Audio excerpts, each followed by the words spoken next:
Welcome. Thank you, family friends, for joining me at Maria Loves to Talk. 8-year-old found deceased in U-Haul in South Dakota was reportedly zip-tied and beating with a hammer. This is a baby. This is an angel. This is an innocent child. This is in Davidson County Sheriff, Mitchell, South Dakota. I'm looking at these people. I don't know. I guess they're going to say, but they look like they might be Native American. So here it says, court documents allege 29-year-old and 33-year-old woman zip-tied the woman's adopted daughter. In the meantime, another disturbing murder story with ties to our state. Police in Washington and South Dakota have now launched a joint investigation into the discovery of a dead 8-year-old whose body had been hauled more than 1,100 miles in secret. Fox 13's Brisa Mendes joins us live with more on this disturbing case. So, Brisa, what have investigators learned so far about the girl's death? Hannah, not much for sure at this point. They've been told conflicting information about when and how she died by the adults who were transporting her body, one of whom was her adoptive mother. The adults Mandie Miller and Alexander Camorio-Rath of Airway Heights, Washington, just outside of Spokane, are in jail tonight in Mitchell, South Dakota on charges of homicide by abuse. Police so far have not shared the evidence that led them to file the abuse allegation. I want to be careful and cognizant to try to protect the integrity of the investigation as they're ongoing, because we want to make sure this child has justice. We have yet to learn the girl's name, but we do know she died back in Washington. How she died and when she died have not been shared by authorities, who say the couple has given them conflicting statements. Her mother, Mandie, telling police her daughter died in early September, but Camorio-Rath allegedly told them she passed close to Halloween more than a month later. At some point, possibly Saturday or Sunday, the couple loaded the body into a coffin and put the coffin in a U-Haul trailer and started driving, which would break several laws in the process: failure to report death, improper handling of human remains among them. We're continuing to work with the officials and the law enforcement officials in South Dakota to try to bring all of our circumstances together to see what we have as far as potential charges moving forward. The couple was picked up at a residence in Mitchell, but police will be searching their home back in Washington state. From the detectives that were sharing information with us from South Dakota, that's why we're here seeking search warrants and executing those at locations here in Airway Heights.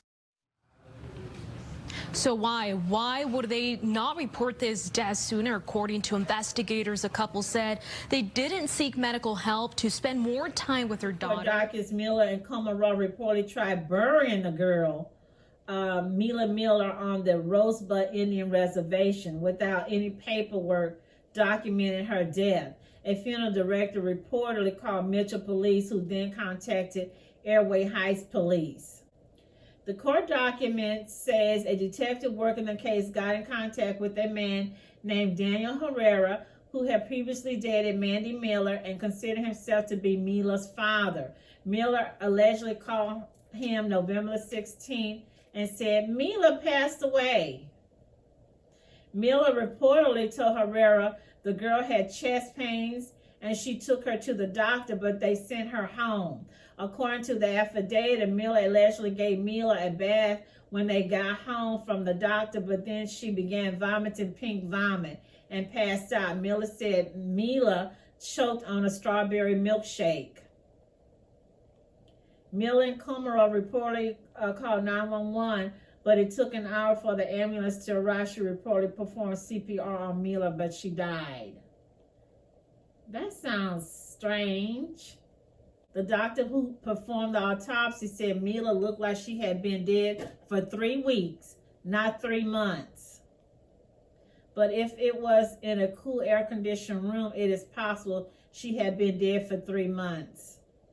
The affidavit says Miller weighed only 26 pounds and had marks on her wrists and ankles, consistent with being tied up or bound. Her manner of death was listed as homicide. Miller and Camorio are both charged with homicide by abuse, criminal mistreatment, unlawful imprisonment. They are both being held on $1 million bond. Good job, police. I wish her daddy, Herrera, would have checked up on his child. These daddies are not in their children's life. They don't know what's going on.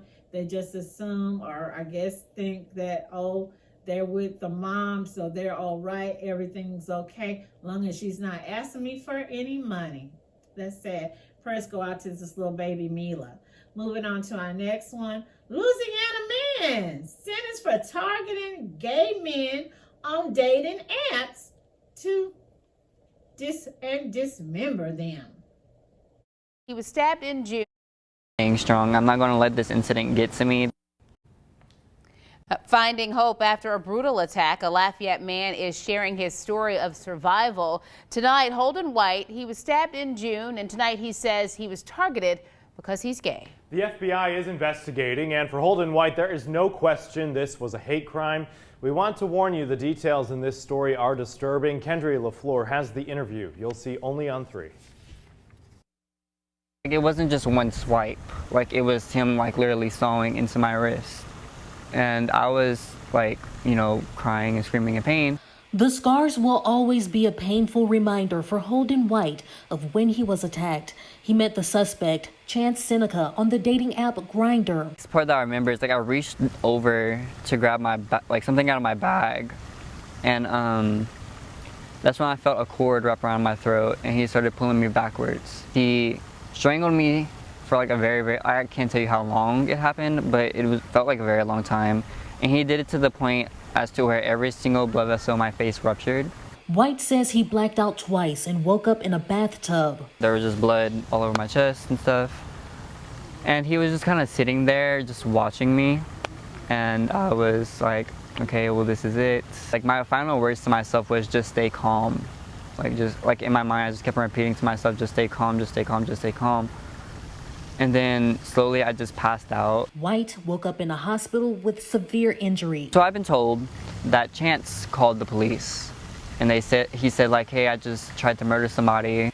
Seneca remains in custody. White says, look, Justice Department, Seneca believed the victim was dead and tried to dismember him. Seneca was arrested and reportedly said his intent was to kill, delete gay men until he was caught or deleted himself. Seneca allegedly confessed that he kidnapped and attempted to kill the victim to satisfy a compulsive murder fantasy. And he had become fixated with the idea of deleting gay men. Wow, he demonic. A man who admitted he tried to kill and dismember a gay man he met on a dating app was sentenced in a Lafayette federal courtroom today. The judge gave the now 21-year-old 40-plus years after his victim spoke up in court. News 10's Renee Allen was there.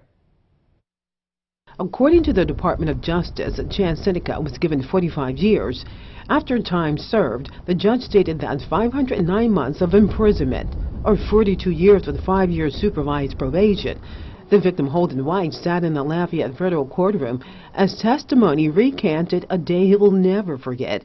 In a previous interview with News 10, Holden explained the tragedy he endured back in June of 2020 at the hands of Seneca. When they arrived, I mean, I was in the bathtub naked with multiple stab wounds and strangulation marks around my neck and a big thing in the back of my head from him bashing it with a hammer. Seneca admitted idolizing serial killer Jeffrey Dahmer, who killed and dismembered his victims. However, Seneca, openly gay himself, stated his desire to kill was not because he hated gay men. The judge called Seneca's crime heinous, brutal, and calculating.